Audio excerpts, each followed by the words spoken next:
आपका हमारे शिवाय स्टोरी पर स्वागत है। एक समय की बात है, एक छोटे से गांव में एक लड़का नाम था राहुल। राहुल का परिवार बहुत गरीब था, लेकिन उसकी माँ बहुत ही स्वादिष्ट खाना बनाती थी। राहुल की माँ का सबसे प्रसिद्ध व्यंजन था ढोकला।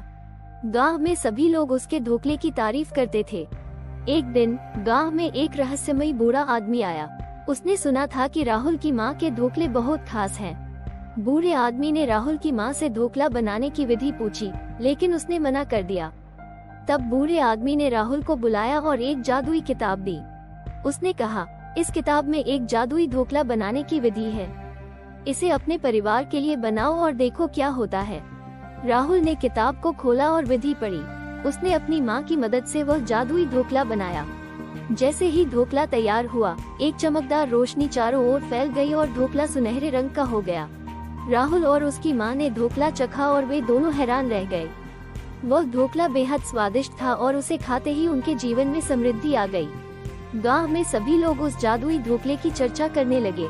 राहुल का परिवार अब गरीब नहीं रहा, बल्कि उन्होंने एक छोटा सा रेस्टोरेंट खोल लिया जहां वे जादुई ढोकला और अन्य स्वादिष्ट व्यंजन बेचते थे।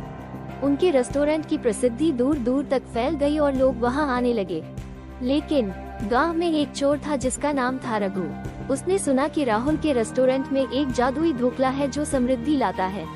रघु ने सोचा कि अगर वह जादुई ढोकला चुरा लेगा तो वह भी अमीर बन जाएगा।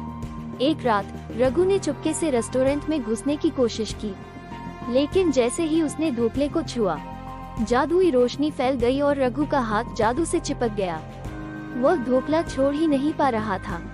राहुल और उसकी माँ ने रघु को पकड़ लिया। रघु ने माफी मांगी और कहा कि वह बस अमीर बनना चाहता था।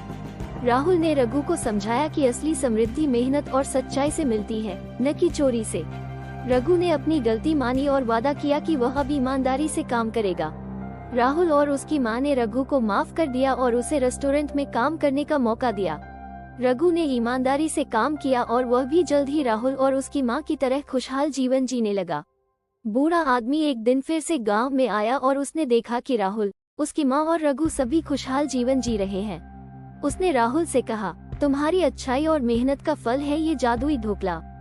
इसे हमेशा दूसरों के साथ बांटना और अपने दिल में दया रखना।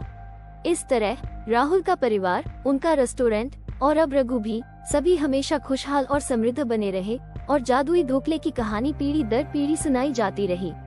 अगर वीडियो अच्छी लगी हो तो लाइक, शेयर एंड सब्सक्राइब करें।